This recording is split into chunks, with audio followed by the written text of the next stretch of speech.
Bonjour et bienvenue dans cette nouvelle édition de notre JT spécialement dédié aux catastrophes naturelles. Sans plus attendre, voici les titres. Nous consacrerons une grande partie de ce JT au bilan 2014 des catastrophes naturelles en France qui ont été cette année particulièrement importantes. Puis nous ferons un focus sur le sud-est avec plus d'une dizaine d'épisodes de pluie intense causant des inondations considérables, de nombreux dégâts et plusieurs dizaines de décès. Enfin, nous finirons avec un tout en images sur l'actualité CatNat à travers le monde. Marquée par une série d'intempéries, l'année 2014 a été particulièrement coûteuse pour le secteur de l'assurance. Tempêtes, inondations, sécheresses ont provoqué des dégâts matériels considérables, estimés à environ 1,5 milliard d'euros. La France n'avait pas connu de telle succession d'événements depuis plus de 15 ans. Un reportage d'Anne-Charlotte Oldra. L'année 2014 a connu de nombreux événements. En 12 mois, peu de régions ont été épargnées par le climat. Tout commence en janvier et février en Bretagne, où des tempêtes provoquent des inondations, notamment à Quimper, Quimperlé et Redon. C'est ensuite l'Est et le Nord-Est qui sont touchés par une forte sécheresse, en particulier en Alsace, où les agriculteurs perdent la plupart de leurs récoltes. Selon les spécialistes, l'année 2014 a été la plus chaude depuis 1900. Enfin, ce sont les inondations dans le sud-ouest, à Dax notamment, puis dans le sud-est, avec une dizaine d'événements climatiques qui ont été dramatiques pour la région PACA, pour les Cévennes et pour le Languedoc-Roussillon. Ce qu'on peut dire, c'est qu'un certain nombre d'événements pourront devenir plus fréquents ou plus intenses avec le réchauffement climatique. Quand on regarde l'année 2014, on a une année particulièrement chaude. Elle s'inscrit bien dans une année marquée par le changement climatique. Donc certains types de phénomènes vont sûrement se multiplier avec le changement climatique et avec la hausse des températures. Mais sur le territoire métropolitain, il faut aussi penser aux sécheresses des sols, et on a des épisodes qui se multiplient. Ce qu'on sait relativement bien prévoir, c'est la prévision à quelques jours d'échéance. Donc ça, je pense que c'est quand même le premier outil de prévention. Ensuite, donc, des échéances sur des pas de temps plus longs au niveau saisonnier, au niveau annuel. Ça reste un exercice qui est difficile aujourd'hui et qu'on a du mal à anticiper. Avec une fréquence de catastrophes naturelles en France anormalement élevée, le bilan 2014 est particulièrement accablant. Même si l'on ne peut pas définir si le nombre augmentera dans les années à venir, il est important de rester vigilant en matière de prévention.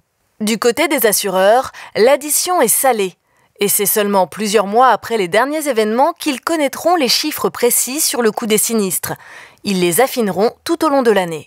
Maintenant, je regarde le coût financier de ces catastrophes. On est au 3e rang, derrière 2002-2003, au même niveau que 2010, avec un coût global pour le marché, tout péril confondu, de 1,5 milliard d'euros, en sachant que 50% sont à la charge de CCR. Nous utilisons plusieurs méthodes pour évaluer le coût.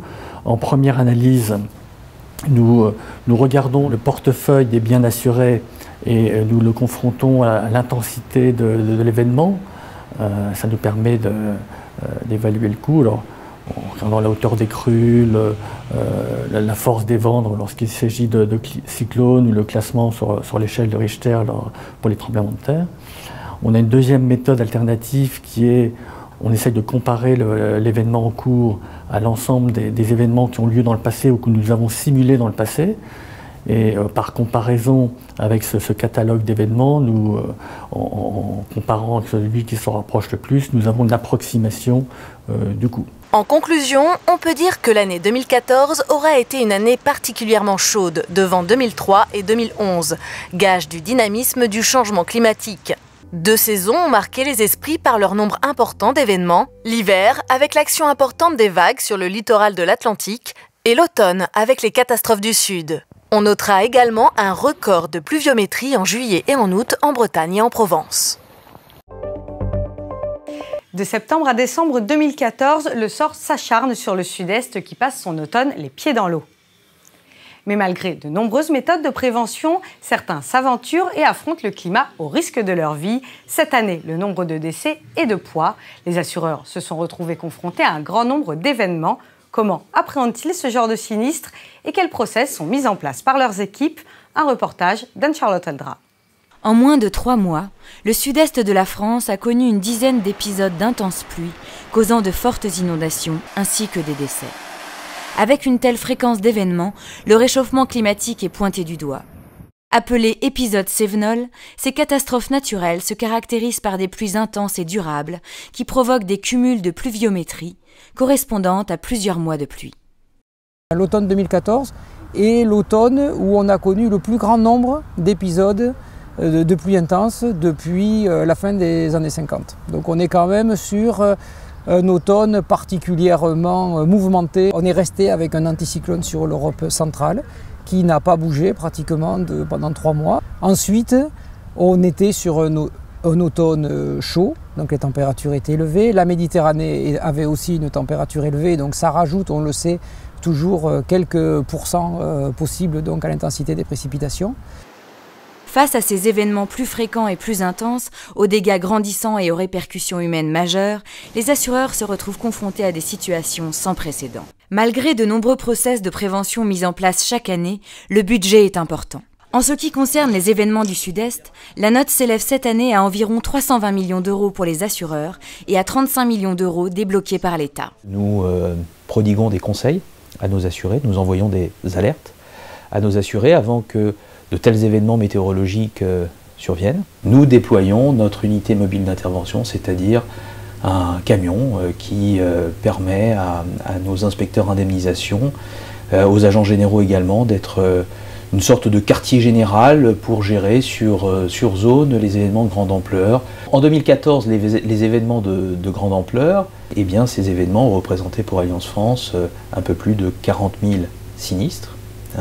Ce qui représente autour de 140-150 millions d'euros de charges sinistres avant réassurance. Malgré une organisation relativement routinière à ce jour, les sinistrés n'ont pas toujours les bons réflexes. On a mis en place un petit programme depuis un peu plus d'1 an, toujours dans le même cadre de l'Observatoire national des risques naturels.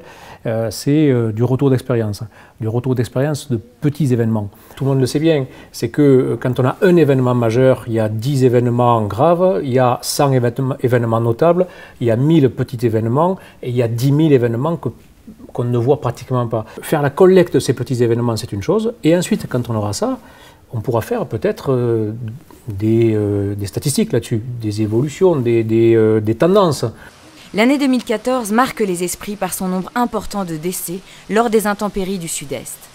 25 personnes auraient péri suite aux inondations. Ce chiffre est le plus important depuis 1999 pour le sud-est de la France où la grande crue des Pyrénées-Orientales avait fait 35 morts. Pour finir, je vous propose de revenir sur les dernières actualités CatNat à travers un tout en images. Nous partirons d'abord au Mexique avec l'ouragan Odile, puis en Inde et au Pakistan avec les inondations et enfin au Japon avec ses typhons successifs. Classé catégorie 3 puis 4 sur l'échelle de Saffir-Simpson qui en compte 5, l'ouragan Odile s'est abattu en septembre 2014 sur la pointe sud de la péninsule mexicaine de Basse-Californie. Il est à ce jour le cyclone le plus violent à avoir touché cette partie du Mexique, causant la mort de 4 personnes et d'importants dégâts matériels. Se déplaçant à une vitesse de 28 km/h, il a obligé les autorités à accueillir 30 000 personnes, dont 26 000 touristes et 4 000 locaux dans 18 hôtels de la zone refuge.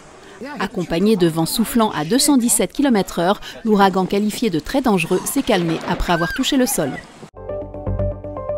En octobre 2014, l'Inde et le Pakistan sont victimes de pluies torrentielles dues à la mousson. Une crue éclair qui bloque près de 400 000 personnes et fait 665 victimes. Lignes téléphoniques coupées, villages entiers sous les eaux, routes impraticables, les secours semblent impossibles. La force de l'eau est très puissante, elle emporte des bâtiments entiers et détruit de nombreuses habitations. Un coût estimé à environ 1,2 milliard d'euros. Cela commence quand de grosses pluies gonflent la rivière Jhelum, puis crèvent les digues jusqu'à faire céder un barrage, lâchant alors un torrent de boue sur Srinagar, la capitale de l'État du Cachemire et de 360 villages voisins. L'Inde n'avait pas connu de telles inondations depuis 2010, au cours desquelles 1800 personnes avaient péri. Mais en 2014, c'est surtout le Japon qui est touché de plein fouet par les typhons. Le 8 juillet, Neoguri, appelé raton laveur, s'abat sur la péninsule. Après avoir balayé une grande partie de l'archipel japonais où il déverse des trombes d'eau, il se rapproche de Tokyo. Finalement, il se calmera avant de toucher le sol. Au final, Neoguri fera 7 morts et 66 blessés. C'est ensuite au tour de Fanfone de toucher le Japon le 6 octobre. Après avoir atteint Honshu, il se dirige également vers Tokyo. Accompagné de vents allant jusqu'à 180 km/h, il est responsable de la mort d'une dizaine de personnes et d'une vingtaine de blessés. Le lundi 13 octobre, soit moins d'une semaine après Fanfone, c'est Vongfong qui frappe le Japon et c'est le 19e typhon de la saison. Provoquant des rafales de plus de 200 km/h, 44 personnes sont blessées et 440 000 personnes évacuées. Classé catégorie 5, il prend la tête du classement des typhons les plus puissants en 2014. Cette édition du JT 4 Nat est maintenant terminée. Merci de nous avoir suivis. Je vous donne rendez-vous dans 3 mois pour un nouveau numéro.